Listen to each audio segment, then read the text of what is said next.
that you'd like to ask them. The number to call 0345 6060 973. And of course you can watch us as well as listen to us on Global Player. Call 0345 6060 973. Tweet at LBC. Text 84850. Cross question with Iain Dale. This is LBC. I'm going to ask our three Ukrainian MPs to introduce themselves in a second, mainly because I can't pronounce their names, but we'll leave that to one side. But Alicia Kearns, you are a regular on the programme. In fact, I think you won a couple of weeks ago. Was it last week? I think it might be. People are thinking that we got something going on here, I think. I can only hope. Now, just tell us, you've been to Ukraine. You do a lot on foreign policy. Just tell us why you wanted to bring our three colleagues here today. These women are so courageous, and ultimately they want to make the case for their country. They want to witness and they want to bear witness to what is happening in their country and make sure the international community knows exactly what is needed, exactly what is going on, and for them to actually have that time and space to be able to do so. And so over the last 2 days, they've met with everyone from the Prime Minister to Priti Patel, to Michael Gove, to James Heapy, all of our ministers, local Ukrainian community, and I think about 200 MPs pretty much came to hear them speak in Parliament as well. And it's just been such an important opportunity to understand truly what's going on and also what the Ukrainian people want, because actually if we look at what's happening in the discussions that we have in the media, quite often that voice is missing, and these women couldn't be better advocates for their people. Any reason why you just wanted to bring women? No, so it is. Well, I think I believe in all women's power, but it's currently treason for any Ukrainian MP to leave Ukraine. It's a law they passed, but they were given explicit permission by the president and the speaker of their parliament to come here, and the women were picked, and we call them the Diplomatic Women's Battalion. They were picked because obviously the men are fighting. Because it is important in any conflict, isn't it, that the message is sort of pervade through the media, and President Zelensky, I think, has been absolutely outstanding at doing that. Well, let's come to our guests. Alona Shkrum, do you want to introduce yourself? So what's I can't pronounce the party that you represent, but no doubt you can. Doesn't really matter. So yeah, hello and thank you for having us here. Alona Shkrum, member of Ukrainian Parliament. There is no division for opposition or coalition anymore in Ukrainian Parliament. We all stay united. We all, work in the Parliament even in those conditions. And I came directly from Kiev. Usually it would take me 3.5-4 hours by Ryanair, a flight. Now it took me 2 days, because from Kiev it's not easy to get, through the small roads, through the small villages. You cannot use the highways, and you go to Lviv, and you go across the border to Poland. So this is the trip we had. It was psychologically very difficult to leave. But I think that those 2 days were very important for what we are asking from Great Britain and from what we are getting as a nation who've been, through fighting Hitler, through war room where Churchill used to, to do that, through bombings in London, through sending children away as we do now to a safer place. And I mean, you've seen it all a while ago, and now it's a coalition, anti-Putin coalition, that we need your support on. And how many people have remained in Kiev? Because it's a city of 3 million people. And I think I heard on the television this morning that there are still about 2.25 million people there. I mean, we are not actually going on the street so much, so I cannot tell you, but I would say that about half of them remained, and we are trying to get more women and kids out, because if there is something in Kiev and the military needs to protect us, military would be very distracted because of women and kids. But it's been very difficult to get people out, because apparently they don't want to leave. People feel that, the whole world is open for them right now. No visas, everybody's supporting. As a refugee, you can come, you can work, you can live. But I've been getting texts that the only place we want to be is right now on my staircase in my apartment, with the sirens going on, and with the bombs, because I feel that this is where I belong, this is where I want to be, this is where my heart is. So about half of Kiev is still there. Mezentseva, have I done that all right? Yes, very well. Tell us who you are. Where do you represent? I represent the heart of Kharkiv, a city very unknown to many, but became very famous because of the severe bombings through these 3 weeks of war, which for us actually started back in 2014 when Kharkiv withstood the Russian aggression. We used to have a Russian flag on the regional administration, which was recently bombed, and I'm sure your listeners and viewers have seen that. But the fact that there is an interesting thing that it's not happening anymore throughout Ukraine. The tactic of Putin to overthrow local powers and the power in the center of Kiev, which he is targeting to do, is failing. And as a representative of a city of 2 million people, when we've received 300,000 people back in the days from the occupied Crimea and Donbass, becoming an IDP right now ourselves or refugees. That's very interesting to see how we try to save the lives. So out of 2 million people population, we've managed to evacuate more than 600,000 by railway, and by a private transport around 300,000 people. So let's say 1 million of half of our population left. Nevertheless, the mayor of the city, the head of war regional administration, as he's been called now, local volunteers, my team on the ground, we try to help and reach out to the most vulnerable ones, regardless that the shelling are going throughout every day. We are saying that we are able to rebuild the city. The most important now to save the lives. And the city has not been taken by Russia, has it? You see, I think this is one of the really interesting things, and that today is it's 3 weeks ago the invasion started. And Kharkiv has probably come apart from some of the southern cities, Kharkiv has probably come under the most bombardment, I think, from Russia. And I mean, some terrible pictures that we've all seen, and yet they haven't taken it. What do you put that down to? I think it's a special spirit of us handling it 8 years ago, and just developing this notion that even though it's mostly a Russian-speaking city, I am bilingual from birth, both Ukrainian and Russian-speaking, there was never a problem with the language in Kharkiv, in other Russian-speaking cities like Mariupol. And if Putin is there to save us, I put it in brackets, Russian-speaking population, let's say, what's the real target then? So we understand that it's a false argument to be implemented. We are doing our best in terms of showing to the whole of Ukraine that we are very thankful for the assistance which is being sent from Western cities, from Kiev even. And we are able to withstand because of the joint forces of the population, of the local authorities, and of course of the support at the highest level of president. And we've received the title of a hero city. And I think hero title can be received by every Ukrainian today.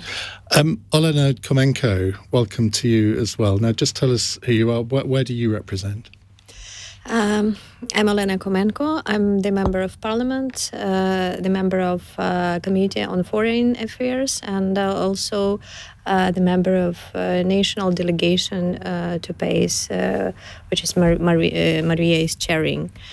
I live in Kiev, but I had to move temporarily to another city of Ukraine when all these bombardments started.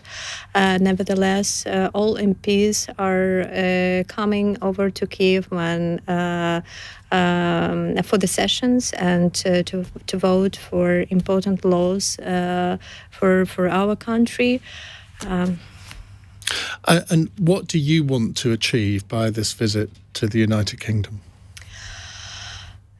We want to deliver our messages to UK government, to UK politicians, and also to our Ukrainian diaspora of our stance and of current needs of Ukrainians. Right, well, I think we should go to some of our callers because they've got some good questions coming in. Let's start off with George in Manchester. George, what would you like to ask? Hi, Iain. My question for yourself and the panel is, if Putin's committed war crimes, how is it being allowed to continue? And how does the panel also believe we can reach a conclusion to the conflict? So if Putin is committing war crimes, how is this still being allowed to continue? And how will it end? Let's go to Alona first. Yeah, unfortunately, for sure, Putin has committed war crimes, and not just Putin, but also Lukashenko. We do not forget Belarus. It has been a horrible experience to actually be a lawyer at this time, because I did study in the UK, and I studied international law, and I found out from the beginning of this war and this invasion from Putin that all the international law is dead for him. International humanitarian law is dead. All of the conventions, Geneva Conventions, all the things have been broken completely. Human rights law dead. For example, if we look at what is going on with Mariupol is a large city in the south. There's been a blockade for over 2 weeks now. We actually have relatives of our members of parliament been there, or relatives of our parliamentary assistants been there, so we have the information from the first hand. People are not allowed to bring food into the city. We are not allowed to help them get food. People are not getting clean water, and they've been using snow and melting snow to get water because it's an industrial city and the water supply ran out. After the spring came, they used water from the sewage system, and the mayor took the sewage system down to allow people to drink something at least. Medicine do not come out, and Putin has been bombing, if you've been following the horrible pictures in the news, the maternity wings and maternity hospitals where women 9 months pregnant in labor had to run from the bombs.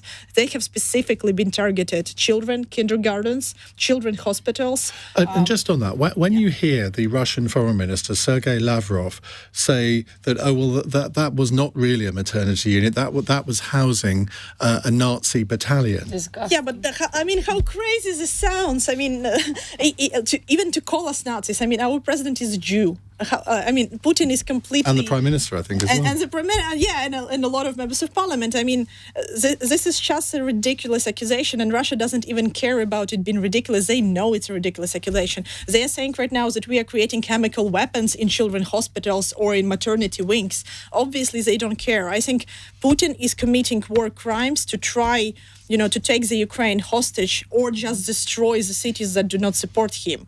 But then he would have to destroy every city. How does it happen that it's continued to go while we have created the new Hitler and the world got a new Hitler?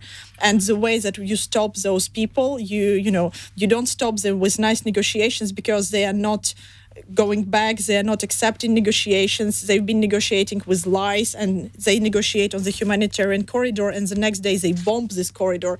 So you only stop them on the ground with army and soldiers, and we will be doing that, and Ukraine is doing that. So, Maria, and with coalition. I think what lies behind George's question is the fact that NATO has said, well, look, we will, individual countries will supply you with some weapons to help you fight the Russians, but we won't take part. And given, as Alona says, that there are so many incidents of Russia targeting schools, targeting hospitals, targeting a theatre, I think, in Mariupol, where 1,200 people were there. We don't know how many people were killed in that yet.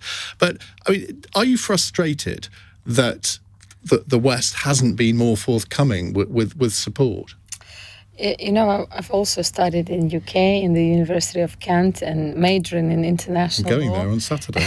Oh, wow, do you? Yeah. A big hello to Canterbury. So majoring in international law and international relations, being a true believer in the theory of international relations and practical international relations. With this regard, I would like to address all our listeners and those who are watching us not to call what is happening in Ukraine right now a conflict. In international law, it is called armed conflict. In some recent papers we've passed in the Parliamentary Assembly of the Council of Europe, when we were saying goodbye to Russia as a member state, we've called it a war of a conflict. Or let's call it a war. Well, it is a war. It really hurts us when we hear... It's an invasion. It's not a special operation. Yeah, it's an invasion. Still, those who support us, they continue trying to use this word. And it's an address from all Ukrainians, not to call it a conflict. So what has been happening right now, and we've been witnessing it with some recent developments in NATO relationship. Us as Ukrainians, we have the main law, which is Constitution. It is stipulated in the Constitution our ambitious goal to become full member state to NATO and to the EU.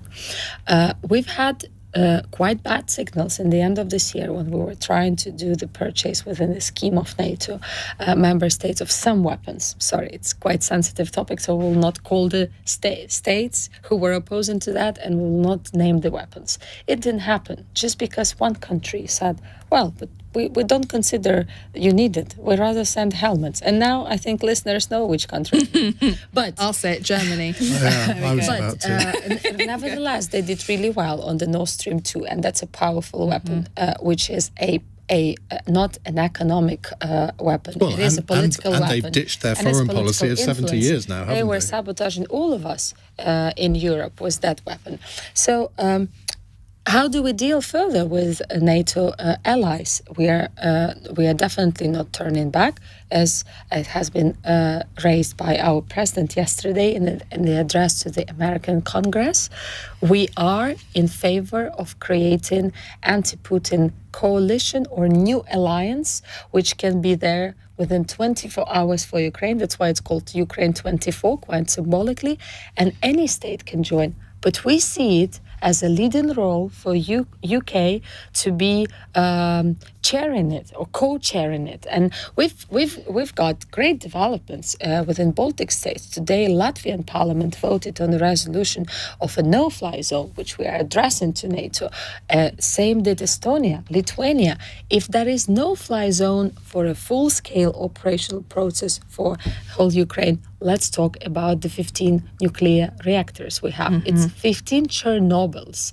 Many of those who are listening to us might not know what that meant, but it can touch every European and world citizen. Therefore, we highly appreciate the recent deals on weaponry, and Prime Minister does a great job on that. Same as Minister of Defense, and we are in direct contact at every point. But I want to make a very, very small remark, but very important one. Those who are serving as volunteers, as medical doctors on the ground, helping people, they are in high need of still helmets, the body armors, life vests, walkie-talkies, medical kits. Maybe someone who hears us now may be engaged in this process. We have very generous listeners. Somebody on the text here says, Maria is great, stop interrupting her. Olena, let's come to you now with George's question. If Putin is committing war crimes, how is this still being allowed to continue, and how will it end? Well, I hope it will end with tribunal. So there is no other way. I believe, I'm sure that one day he will be in front of the tribunal. It cannot continue any longer. We need to get mobilized and united around Ukraine and what is going on there, this war, and stand united against Putin crimes. Alicia, just very briefly to you, is it a source of frustration to you that our government, the American government, and other governments in Western Europe all say we can't provide no-fly zone air cover? So it's a difficult one because NATO has said no as a collective, but as far back as November, the UK government was saying Ukraine's going to be invaded, and that's when we started sending weapons. And at that point, our European allies said, stop it. In fact, I've heard other European diplomats say to me that they thought the UK and the US were shrieking and wouldn't stop shouting and needed to calm down. In January, the same thing was happening. The UK had conversations about the fact that we needed to do something. We had to step forward to do it. There was not the appetite. It was not there. The Germans were saying that their intelligence showed this was absolutely not going to happen. The French said, don't worry, we have our own lines of communication with Putin and he listens to us. That worked out well. Exactly. It always does with the French. And essentially, it's a really frustrating situation because I know behind the scenes that the Prime Minister has been pushing for this, and he had a very lengthy discussion for a no-fly zone today about an effort before it kicked off and saying that there need to be this sort of thing put in place. But it is now a place where NATO has said they won't do it. But if you look at what the UK government is doing, in essence, we are providing the Ukrainians with a no-fly zone de facto. If we give them all the weapons that allow them to shoot down the Russians, if you look at how few flights the Russians are now doing by day, because the Russians can't fly at daytime in Ukraine now because they will be shot down with international weapons. Again, this is. I mean, I'm not a military strategist, but I know enough about it to know that you have to get air superiority within the first few days, certainly first few weeks of a conflict. And they do not. And they haven't done that. And that must be a source of tremendous encouragement to you all. It is. Surely is. And, we are not barbarians to say that 13,500 Russian soldiers were, Russia lost them by sending them to death to Ukraine. Meaning this, I want to raise the issue that we still collect this information and we urge Russian families to take them back home, these dead bodies, I'm sorry. We've created a special platform on Telegram channel, which is called Search for Your People, Ищи своих in Russian. And that is a very, very great evidence of the fact that it's not 500 Russian soldiers who stepped on Ukrainian soil. It's way more than that. And recruiting foreign fighters from Syria or other countries won't help because we have no more tears to cry, but we are very angry to act until the I've got to incur the wrath of our listener now because I've got to interrupt you again because our conversation has been so brilliant. I've totally lost track of the time and I have to go to a news bulletin 4 minutes late. It's 8:34. Here's Lottie Morley. 800 seafarers have been sacked with immediate effect by P&O Ferries. The company says the business is not viable in its current state after making a £100 million year-on-year loss. Officials say at least 21 people have been killed in a Russian airstrike in the Ukrainian city of Kharkiv. An emergency meeting by the UN Security Council is underway to discuss the Russian invasion of Ukraine. An inquest jury has concluded Emiliano Sala died in a plane crash when he was overcome by toxic fumes. It found the footballer had breathed in toxic levels of carbon monoxide from the plane's faulty exhaust system at the time of his death. LBC weather, mainly dry and clear tonight. A few showers continuing in the Scottish Isles. A low of -2. This is LBC. Got an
Cross Question with Iain Dale on LBC. 8:38 on LBC. It's a cross question with a difference. We have three Ukrainian MPs with us. Alona Shkrum, we have Maria Mezentseva with us as well, and Olena Khomenko. And they are, it's fascinating listening to them because there's nothing like getting first-hand accounts of what's going on and what people really want in Ukraine. And before we go back to your calls, let me just ask you, Alona, what being in London now, I mean, how does it feel? I mean, are you sort of relieved to be out of the war zone? No. It's a difficult question because you would think we would be relieved, but it's actually much harder to be here than to be in Kiev in Ukraine, psychologically, because you feel that you have so many things to do there. You are in control, you are helping somebody, and you are there on the ground. But here you just read the news and you worry about the close ones, your husband's friends, everybody who is there in different cities. And we are going back tomorrow. So tomorrow I do have a flight to Poland and then directly straight to Kiev. It was a difficult decision to come here psychologically, but I think it was an important one to get this on the ground. And Maria, if I can ask you, what do you and your colleagues make of Britain's contribution to this? Is it enough? Do you think the British government has gone far enough? Could they do more? I will comment with a citation from British government. They say we've done a lot, and we confirm that, but there's more to be done, and we like to hear that. It's nothing like we've experienced back in 2014 or even before. UK-Ukraine relationship are developing very speedy, and we here have a Madam Co-Chair of the friendship group, and she loves being called Madam. Yeah. But this is a matter of fact. It's not only the government but also the people, and I've just said it at the recent meeting with the diaspora, and not only diaspora. We are 65 million people, Ukrainian citizens across the globe. But today, everyone who supports Ukraine is Ukrainian. And this is, I've been into this foreign affairs stuff for 12 years. I've never experienced such a tremendous support. Whether it's a text message, or just for us Ukrainians today, a saying or a simple question, how are you, means I love you, whoever it comes from. Because we do know that many people in Ukraine are suffering from the fact that they can't reach out to their beloved ones, like in the Mariupol city or many others.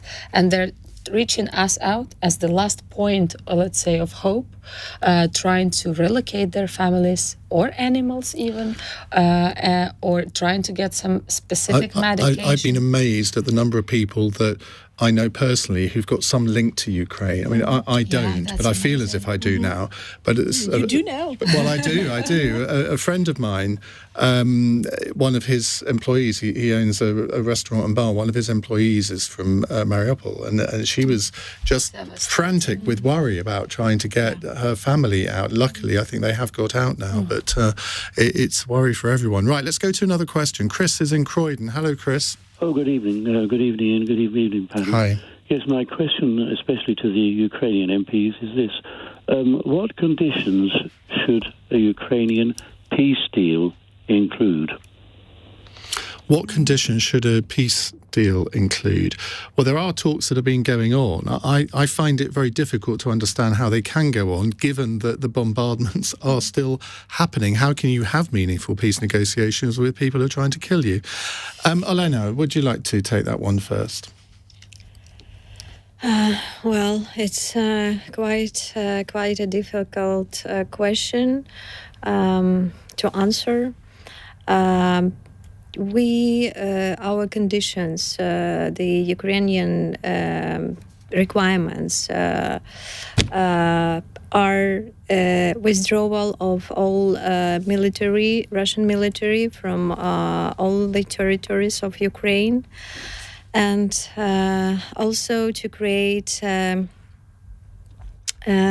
under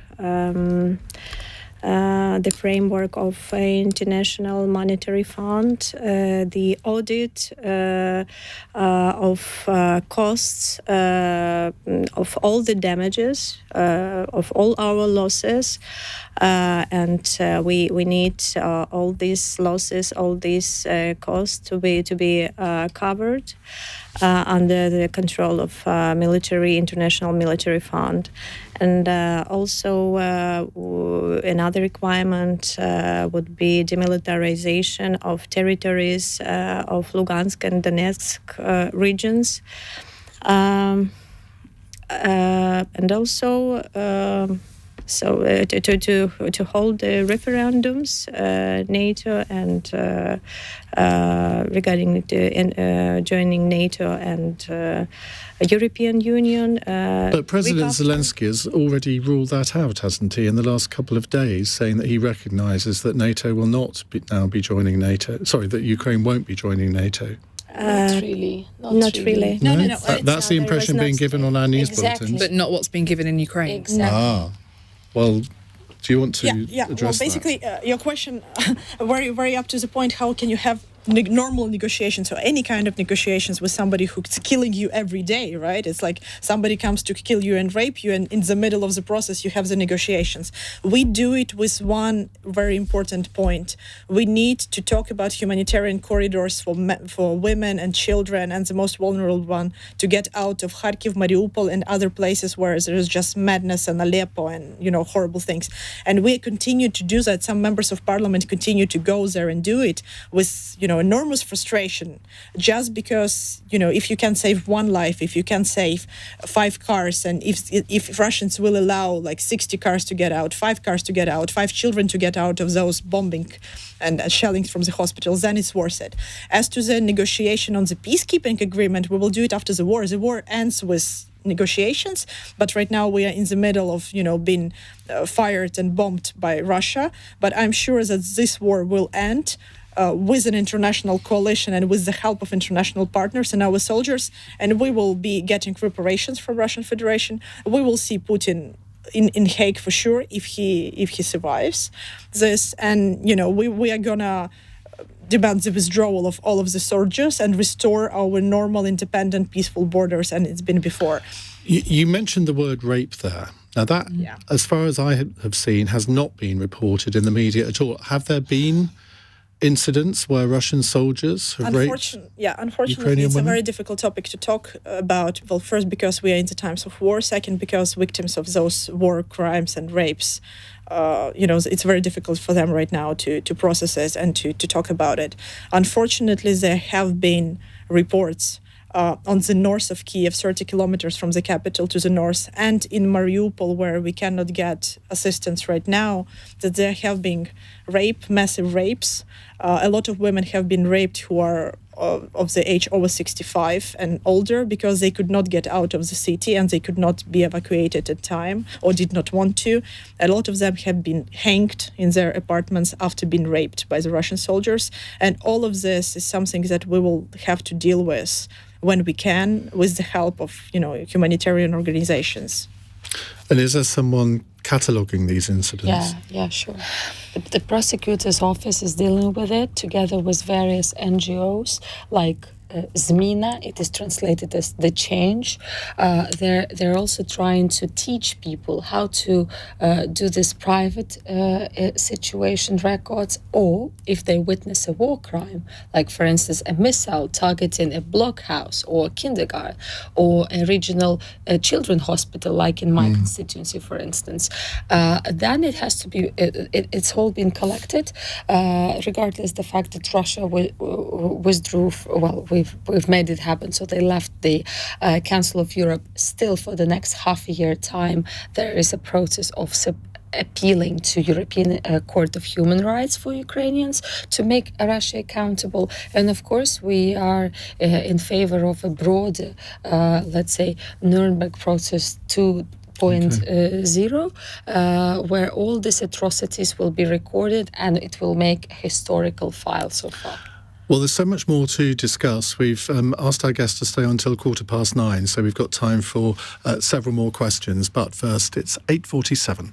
LBC. Nick Ferrari at breakfast. People are coming to this country from Ukraine, where they will have lost sleep to bombing, possibly lost relatives to the Russians, and in a way possibly lost their senses. They are going to need such help. And now we learn that people will be arriving next week. We won't do the necessary checks. These people must be afforded a welcome, but surely we have to do all the necessary checks. Nick Ferrari at breakfast. Back tomorrow morning from 7. Listen on your radio and on Global Player. LBC. Is your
Cross Question with Iain Dale on LBC. Call 0345 6060 973.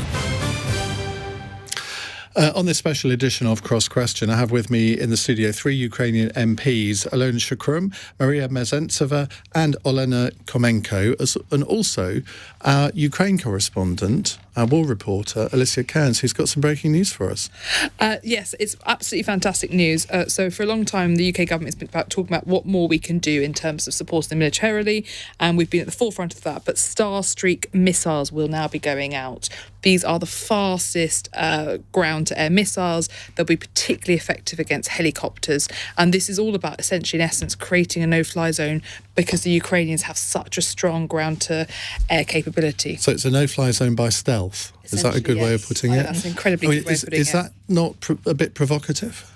No, because we have said we will provide defensive weapons only, and that is exactly what this is. This is more defensive weapons, but these are ones that are so incredibly fast, and they're very hard for people to realise they've been locked onto. So they're incredibly effective. So it's a really good missile system and something that these wonderful women have been campaigning for. Your reaction, Maria? Well, I'm thrilled, very happy, and I think we should go for multiplying. Do you want to do the little dance that you did in the break? when we broke the news to Maria in the break, she was ecstatic. Yeah, but that's all for military support, yeah. And do you think that this could be replicated by many other countries? I'm sure it can. And one thing which was raised again during the numerous meetings on military topics is for us to work with national governments and parliaments for breaking this blockade. And UK, as you see, gives another example that it is very possible, and it's very timely, and it's at stake because our lives are at stake. Even sitting here in the studio, I'm already imagining our brave men and women. By the way, we have 34,000 women serving in the Ukrainian army, and there are more who just joined local defense battalions. They will be well equipped, and that gives a great hope. And as you rightly said, the blitzkrieg did not occur within 2 days. We are withstanding already more than 3 weeks, and Russian army will be, I think, even more demotivated after the news. Well, I'm tempted to give you a LBC label to stick on one of these missiles saying "with love from LBC," but we can try. You can try. Right, let's go to another caller. It's Christoph in Wembley Park. Hello, Christoph. Hello, Ian, and all your panellists. Can I please start with just saying please accept my very best wishes and prayers for all your brave people in Ukraine. And I have recently read about the Star Streaks. Apparently, they are very effective. And as I've listened, my question seemed to have more and more layers. And my question is sort of about the future. Hopefully not too long term, but it could be the immediate future, maybe a bit longer term. How does the panel think the financing for rebuilding Ukraine's cities and infrastructure? How would that best be financed? I found it really difficult to articulate my question clearly. Well, no, I think it's very clear, but I mean, we have heard, one or two of you have already said that you would expect the Russians to pay reparations to finance it, but it's going to cost a hell of a lot, isn't it? It's not even us, it's the international law expects always the aggressor to pay the reparations and to find the ways to do it. But given the sanctions that are imposed on Russia, how would they be able to do that? The damage, which, from what we can calculate, is more than 100 billion in US dollars and in pounds, pretty much that. Like 90% of Mariupol has been destroyed, so we cannot even calculate the damage that, is over there. I would say that first we need to finish the war. We need, to push for the international coalition and for anti-Putin coalition to stop the aggressor, because Putin will not stop by himself. And then we will find the way to rebuild the cities, to rebuild everything. What we will not be able to do, find a way to bring back those who are dead, and more than 100 kids, a lot of women, a lot of innocent people. And this is something which would be very difficult to forgive in the future. Alicia. Well, let's not forget sanctions means we can take the money off these oligarchs. The average oligarch, there's no way they're worth less than £200 million, and that's all ill-gotten rubles. Let's take their money and let's give it back to Ukraine to rebuild when it comes to rebuilding time. And we have to have those conversations about rebuilding now, not in a couple months. So it's great that your caller wanted to raise it now. Olena? We are grateful for all financial support that we have already received.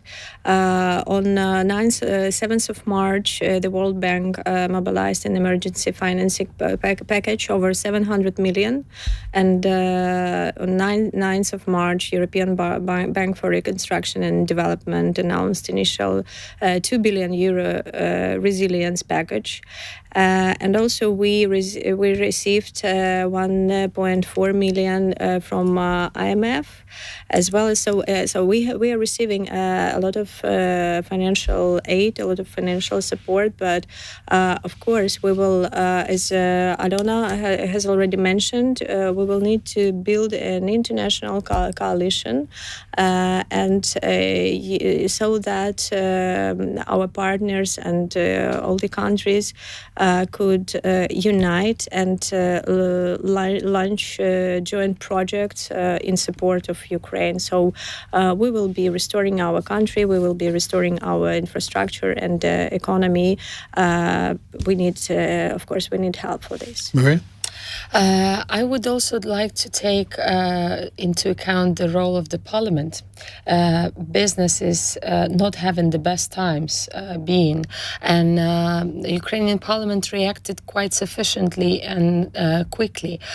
We have decreased numbers of payments in terms of taxation, and to make it happen for business so that they're still operating, but they don't have such a huge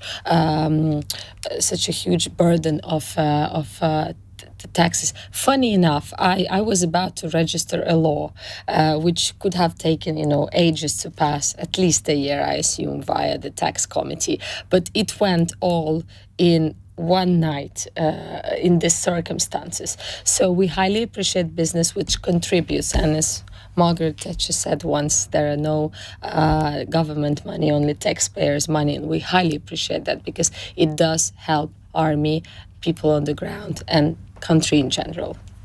Well, when you were all elected to Parliament, you would have never thought that you would be in this situation, I imagine. I mean, I don't think it would have crossed your mind a few years ago. But what's the responsibility like of being a parliamentarian in this situation? Well, I can tell you for sure that even now, it's sometimes you wake up and it's hard to remember, and that it's not a nightmare, it's a reality. And we are three ladies here, quite young, who were given weapons, a pistol and an automatic gun, because all of members of Ukrainian parliament are on the red or black list, either to be killed, either to be taken hostages and brought to Moscow, either to be forced to vote for a new Russian president or whatever is in Putin's mind. So we had to protect ourselves, and we were given orders on the first day of the war that first order is you have to stay alive because we need a functioning parliament. Second order, you need to not be taken hostage, and the second order is much more important for the security of the country than the first one. And obviously it's a nightmare, but it's been quite easy to do what is needed because the amazing example of Ukrainians in the army, in the territorial defense, in the businesses all over the world, because of actually support of every other person who is Ukrainian right now in his heart. Right, we are going to continue taking your questions for the next 15 minutes with our 3 Ukrainian MPs and 1 UK MP, so keep them coming. You're listening to LBC. It's 9 o'clock. On your radio, on Global Player, and Play LBC. leading Britain's conversation. This is LBC. From Global's newsroom at 9 o'clock. Politicians have condemned P&O Ferries' decision to sack 800 of their employees via video link. The company fired the group with immediate effect, saying the business was no longer viable. Former Shadow Chancellor John McDonnell told LBC he's appalled. Absolutely shocked. I was shocked, and then I think like most of us really, really angry. You don't expect this behaviour in the 21st century. It's like something out of a 19th century worst of the mill owners, of security being sent on, handcuffed train security. They had the workers to replace the RMTC ferries actually in buses on the quay. Just absolutely appalling. The Ukrainian city of Kharkiv has been under attack, with images showing fire tearing through a market there. Survivors are still emerging from a bombed theatre in Mariupol. Ireland's Prime Minister met Joe Biden today, where the American president called Putin a thug. Micheál Martin praised the US president. I want to take this opportunity to genuinely salute your leadership. It's firm, it's determined, it's strong, it's measured. In the teeth of this crisis, and particularly your capacity to marshal like-minded democracies. An inquest jury has found the footballer Emiliano Sala died in a plane crash after being overcome by carbon monoxide.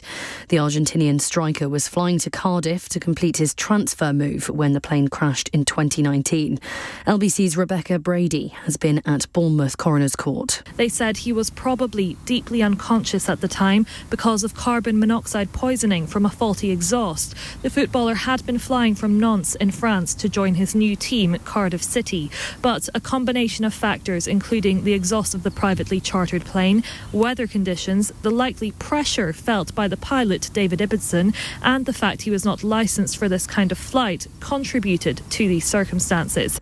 And the Bank of England has raised interest rates to pre-pandemic levels. The base rate has increased by 0.25% to 0.75, its highest since March 2020. The bank has warned that inflation could reach 8% in the coming months. In the city, the FTSE 100 closed up 93 points at 73.85. The pound buys $1.31 and €1.18. LBC weather, mainly dry and clear tonight. A few showers continuing in the Scottish Isles, a low of -2. Dry and fine tomorrow after a chilly start. Showers easing for northern and western Scotland, a high of 15 degrees. From Global's newsroom for LBC, I'm Lottie Morley. Cross Question with Iain Dale on LBC. Call 0345 6060 973. Alicia, Alona, Maria and Olena with us until 9:15, taking your calls. Dave in Ruislip has texted to say, I've watched every cross question this week and every one has got better and better. These women are an inspiration. They're what a politician should be. I salute them. Unbelievable. Thank you, Alicia and Iain, for letting these amazing women share their message. Well, they're doing a very good job of it so far.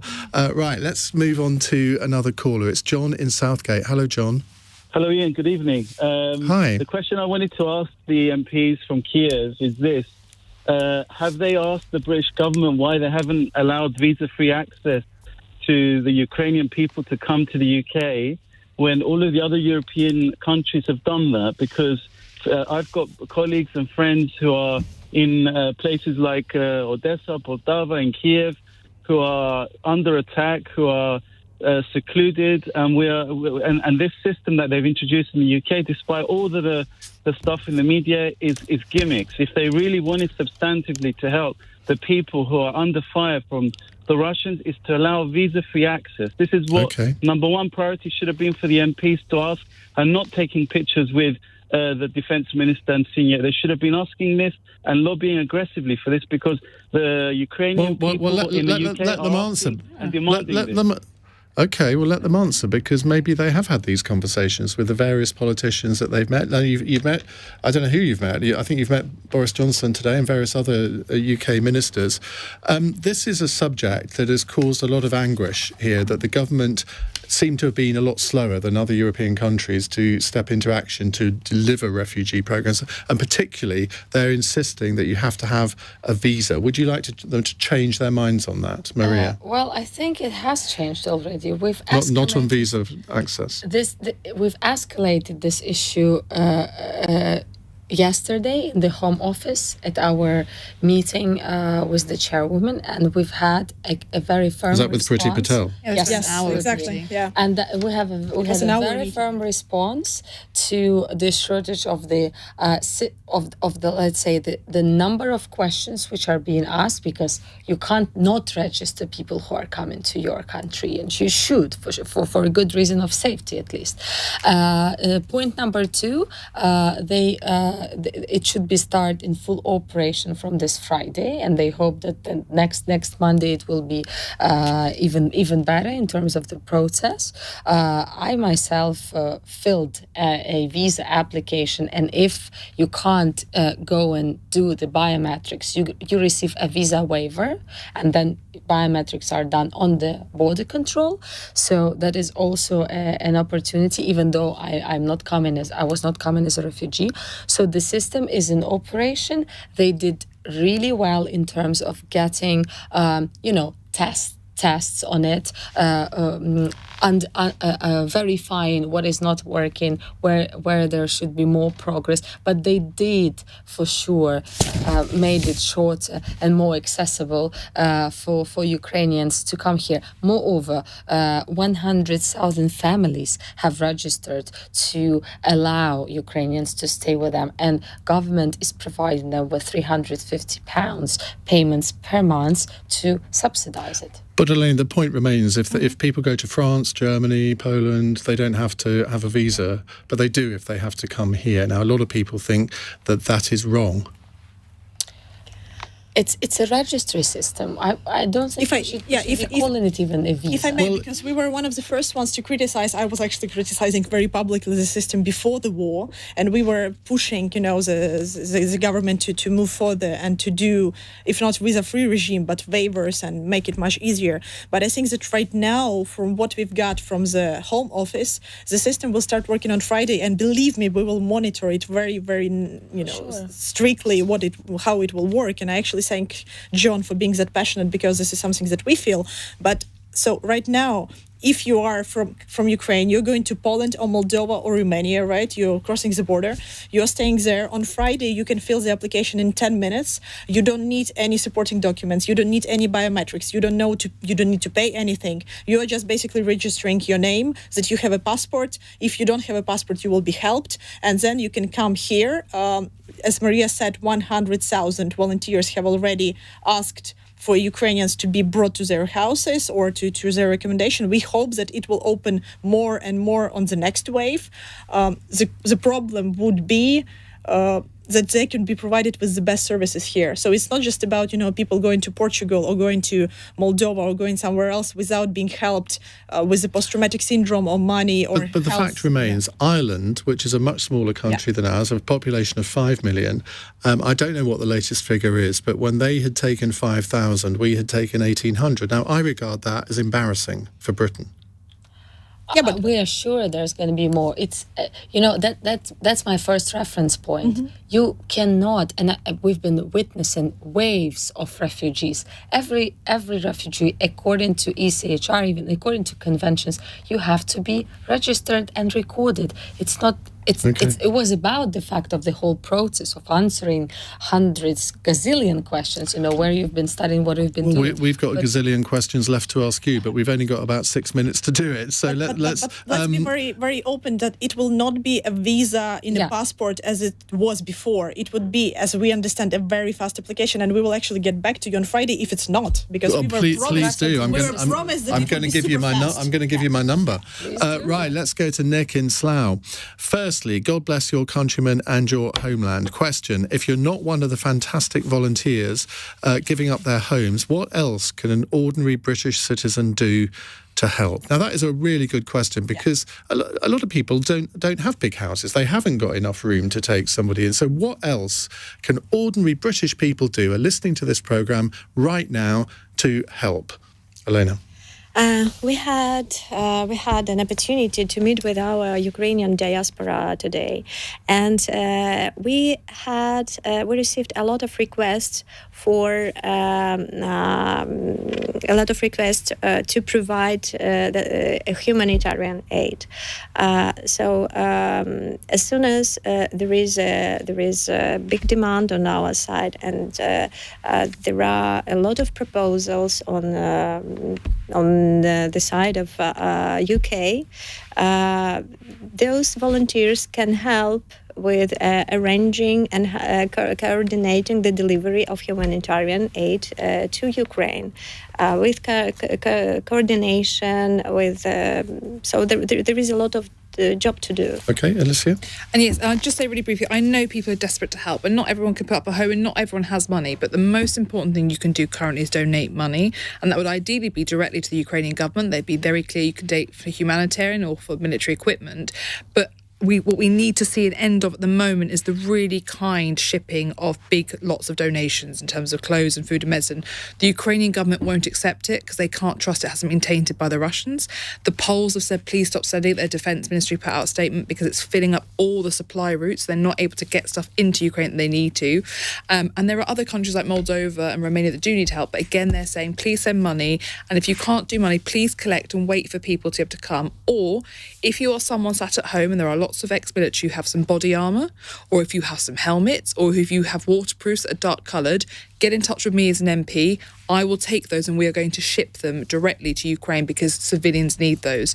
So it's a very specific request. So in terms of donating money, it's a Disasters Emergency Committee, or there is a Ukrainian government site? I prefer to the Ukrainian government. Right, how do you get, I mean, there must be a website. How do people get that? Google Google account of Money the Ukrainian Ukraine. National Bank assistance. Ukrainian National national bank. In pounds, in dollars, in euros, and in national currency. And in bitcoins. Even cryptocurrency. Exactly. Sorry, as well. In bitcoins, thanks to our Ministry of Digital. Yeah. And colleagues, if you don't have money, if you have some spare time, a phone can become your great weapon to help us win this information war as well. Spreading the word of truth, sharing stuff on Twitter, Facebook, Instagram, and other resources, reaching out to your possibly Russian friends who are cut off various communication channels right now except Telegram. Use Telegram as well to be updated. So spread the word, become a warrior of information war. Love it. Right, let's go to another text. It's from Isaac in Bracknell. What do you think can be done to heal the rift between Ukraine and Russia and between different factions within Ukraine too? Alona. Well, first of all, now there are no different fractions in Ukraine. I think I've never seen my country as united as it is, and it's we are saying that it is the worst of times ever. It's a nightmare, but it's also one of the best of times, because I do come to London and to you from a country which is united, very strong, a great nation, fighting for its future, fighting for our lives, and it's an amazing feeling to have the support of Ukrainians and all the world with us. So Ukraine is as united as it has never been, I think, in the history. Because you're not a member of President Zelensky's I am party, from the opposition, are you? You're yes, from the opposition, and you two are, and yet you're all getting on very well. Yeah, because there is no opposition in Ukrainian parliament anymore, and we've been voting overwhelmingly, like more votes are there for every law than it was when we had peace. This is the truth. With the Russians, it would be very difficult. I'm not going to lie. We need to finish the war first, and then we can talk about forgiveness after we see Putin on the trial in Hague, at least. Maria? I think reconciliation of our relationship with Russians as it is can be done only with those who can see, listen and hear what is really happening and maybe change their minds and become influencers, if I may say so, back home. But for them it's rather dangerous, especially if you make it publicly. People with blank papers like mine here are taken to militia offices, police offices, for good. And I think it's a point of, for some, we've discussed it with colleagues, for some it's a point of non-return.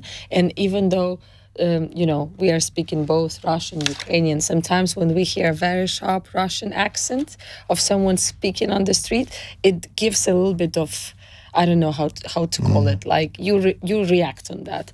So reconciliation only after peace settlement, and that's okay. What we have to consider. Well, we've nearly reached the end of our time. I want to give each of you 30 seconds or so just to give a message to our listeners as to, you've kind of said what they can do, but just each of you, if you would, just a final few remarks. Alicia, let's start with you.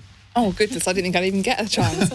I think my final remarks would just be, I think we all desperately want to show our support and how amazing it is to have these women here to have their say. So I'm not going to take up any of their time, actually, because I think it's more important to hear from them. Okay, Olena, let's start with you. We need your support to increase sanctions. We need your support to set a no-fly zone. We need your support in providing military aid.